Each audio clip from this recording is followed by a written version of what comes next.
evening. Welcome to RPTV. I'm Craig Stagner coming to you from the JK Auto Repair studio. JK Auto Repair is a full-service car care provider in Ozark, Missouri, 2301 Selmore Road. I just had my Ford Taurus SHO over there yesterday. Took great care of me. I can tell you, their facility there is top-notch. The waiting room, they're just a great place to go, so I highly recommend them. This is the All Parts Auto Salvage midweek report. Now, All Parts Auto Salvage is a two-location operation in Springfield. 2600 North Benton is a salvage yard. I've bought a lot of parts from my old Dodge Magnum over there. They take great care of me. They also have a parts store at 425 East Kearney. They are a U-Haul rental location also. Let All Parts Auto Salvage help you fix your car. Well, there was a lot of racing going on in the Lucas Oil Late Model Dirt Series this week. 6 days in a row of racing, to be exact, from the East Bay Raceway in Tampa, Florida.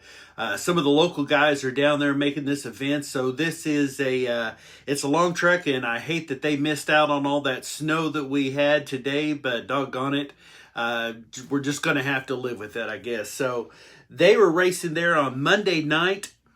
This is each day is increasing value that the wins are. So Monday night, $5,000 to win. Hudson O'Neill from Martinsville, Indiana, takes the win.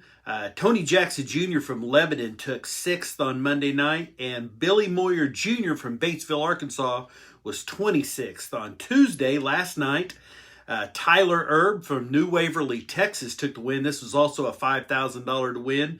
Tony Jackson Jr. finished 13th, and Billy Moyer Jr. was up to 16th. Now, tonight, it's a $7,000 to win. Thursday night, $7,000. Friday night, $12,000 to win. And Saturday night, $15,000 to win.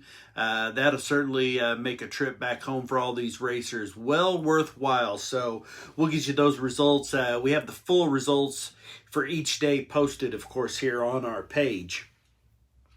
Polk County RC Raceway in Bolivar, Missouri had a special event last night. This was the Index Racing Slot Car Drag Strip. On Sundays, they do the drag racing. This was a special event. Super Street winner was Mike Reynolds. Super Gas was Matt Harris. And Super Competition was Mick Maggard Jr. So you had Mike, Matt, and Mick taking the wins from Polk County Raceway. Congratulations to them. We've got some great news leading up to our Missouri Motocross Hall of Fame event. This is, of course, 1 month from today. This will be February 27th. Let's see here. We get a little of that light off there. There we go. That's just a little bit better. It'll be, actually, that says 1 o'clock. It's actually going to be 2 o'clock because that's the old flyer. Really screwed that one up, didn't I? 2 o'clock at the Affinity Riverside Estate in Nixa, Missouri. This is on 160. They're at the stoplight across from Summers at the River and then 160 go-kart track. The big news here is title sponsor JK Auto Repair. So this will be the second annual Missouri Motocross Hall of Fame presented by JK Auto Repair. Couldn't be more excited. A huge thank you to John King and Zach for coming on board with us here. So thank you so much to John and Zach. We really appreciate it. They're the title sponsor. Also sponsoring this event, part of it'll be Sigs and Swigs, located in Nixa, Missouri. And Angels and Outlaw Custom Apparel and Printing. They are going to be the official printer for all of our shirts. And I think we have a look here. Oh, this is, before we get to that, here is a look at our new Dirt Life decals. We posted about this. You see a lot of Salt Life decals around, and every time you see one of those, you think, well, that's 500 miles from here, and there are dirt tracks and trails and all sorts of things, BMX, motocross, go-karts, bump and run, dirt track. There's a lot of us living that dirt life. So these here decals, and I've got one right here just to give you an idea of the size of them. That's the decal. They are a vinyl decal. They wear really, really well on your vehicle. So You can scroll down on our page and see the information about how to order them. We're taking PayPal, Venmo, Cash App, whatever. They're $2 each. Order 2 of them and we'll ship them for free. If you only order 1, throw 50 cents on there just to cover the stamp. So those are available. 3-inch by 4-inch decal, the Dirt Life. We've sold quite a few today already, so you don't want to miss out on those. Now going back to the t-shirts by Angels and Outlaws.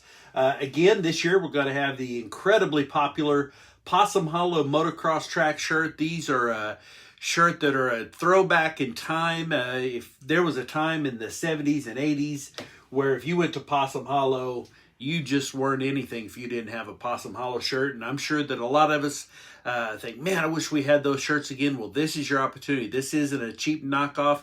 This is the official artwork provided by the Sharp family, Mark Sharp.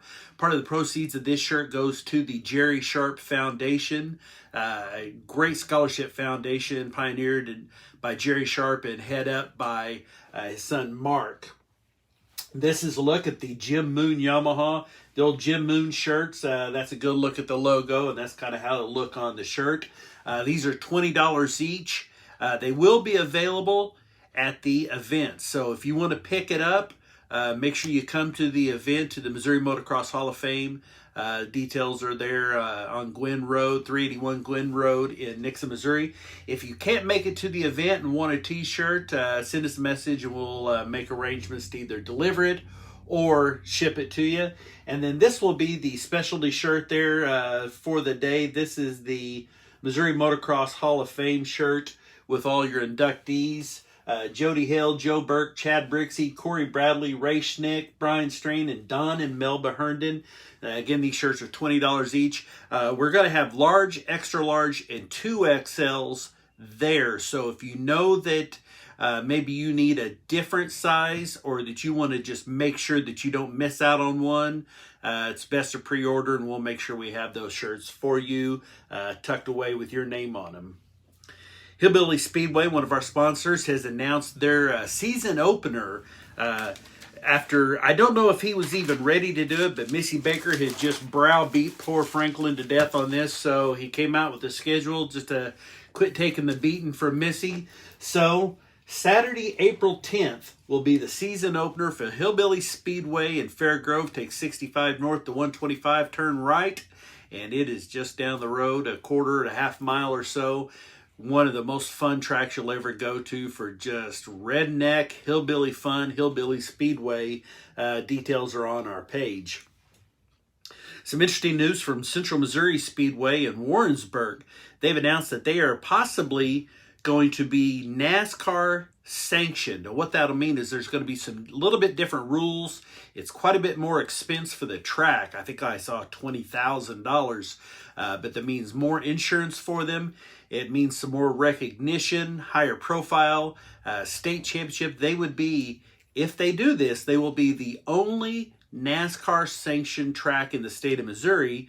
And they commented that the Lakeside Speedway over in Kansas is the only one in Kansas. So a racer could hit one or both of those tracks and really compete for a NASCAR championship. That's kind of the, a throwback to the days of like Larry Phillips when he was a NASCAR champion, regional championships. This is a big deal there. Central Missouri Speedway is looking for your feedback on this. They did say that it would be $5 off for a pit pass if you were a licensed member of NASCAR. So one of the licensed drivers, you would be save $5. Kids are going to be the same price to get in. Adults over 75 and up are still free. And adult admission and the bulk of where their ticket sales are going to raise just a little bit to $15 per person. Still very affordable. So Central Missouri Speedway looking for some feedback, possibly going to be NASCAR sanctioned this year. A little bit of Xfinity news. JD Motorsports has added Ryan Vargas. I thought this was interesting looking. A lot of you, some of our fans may not be familiar with TikTok. I don't know much about it. I know my wife spends a lot of time watching it. It's these short little video clips. If you're not familiar with it, well, it's worth a fortune, and they're a NASCAR sponsor. And this young man who, at first glance, I thought was Kyle Larson's little brother. He looks kind of like him, but he's 20 years of age and looks 11. But he is going to be racing for JD Motorsports. Again, he's just 20 years old. He's going to be racing the full season. He'll be joining the JD Motorsports race team that's Jeffrey Earnhardt, Landon Castle, and Cody Howard. So, new look there. Also, Ty Dillon is going to be racing a partial series of Xfinity. Now, that's not him there. That's our next story. But Ty Dillon going to be racing Xfinity part of the time. I don't know what this means as far as his NASCAR Cup ride. Kyle Larson's been so successful at the Dirt Track Late Model Series. Well, Denny Hamlin's decided he's going to give it a try too. So Denny Hamlin has announced that he's planning to race some late model races in 2021. He hasn't announced what kind of schedule. I'd say that's still pending, but look forward to seeing Denny Hamlin on some late model racetracks, maybe even Lucas Oil Speedway or Lake Ozark this year. Some real sad news to pass along. We saw earlier in the week, actually on Monday, that AMA Supercross or Motocross Hall of Famer Mike Tuta Bell passed away. This is a look at him back in the 70s. A Sean Cassidy looking, good looking fella. They called him Too Tall. Most of your racers, even now, are under 6 foot tall. Well, in 1977, when he turned pro, Mike Bell was 6'4", so he was literally a head taller than most of the other riders that he competed against. Mike Bell rode factory Yamaha for his entire career. He was inducted into the AMA Motocross Hall of Fame in 2001. In 1978, he won the Super Bowl of Motocross race. This was his biggest career accomplishment, he said, at the LA Coliseum. He had a total of 20 AMA and Transcontinental AMA national wins, so 20 career wins. Interestingly, I saw his first win was here in Missouri. It was a 500cc class. They don't run 500s anymore. It used to be 125, 250, and 500. Now it's just 250 and 450. But back then, 500cc, his first win was in June of 1978 at a racetrack in St. Peters, Missouri. So a little bit of a tie-in there to the Ozarks. In 1980, he was a Supercross champion with 7 wins. Retired after only 7 years because them long old legs gave him a lot of trouble, a lot of knee problems, and went to work for Oakley. He went on. You can see a big fella he was, or up and still is. Mike Bell, a giant fella, was racing road bikes, mountain biking, all kinds of things. This is the most recent picture I could find of him. Mike Bell passed away on Sunday at the age of 63, mountain biking near his home in Southern California. Great looking fella. Going to be sorely missed. One of the really, really popular guys. A short time in the AMA, but a huge, huge presence. Mike Too Tall Bell. I got the chance to see him in Kansas City, Arrowhead, about 1981, 82, something like that. We were there for AMA Pro Motocross. Got to see Mike Bell, one of the guys I always really liked. So he'll be sorely missed. Rest in peace, Mike Too Tall Bell. That's going to do it for today's show. We'll have a lot of information for you coming up this Saturday about some of the events coming up. There's a lot of racing going on. We'll be back here. I'll put up a video here in just a little bit about the birthdays. And don't want to forget that Appleton Imaging is one of our great sponsors. I want to thank them. So make sure that you get out, hit our sponsors, tell them that you heard about them here on ORP TV. That's going to do it. We'll see you back here Sunday live at 6 p.m. For ORP TV. I'm Stag.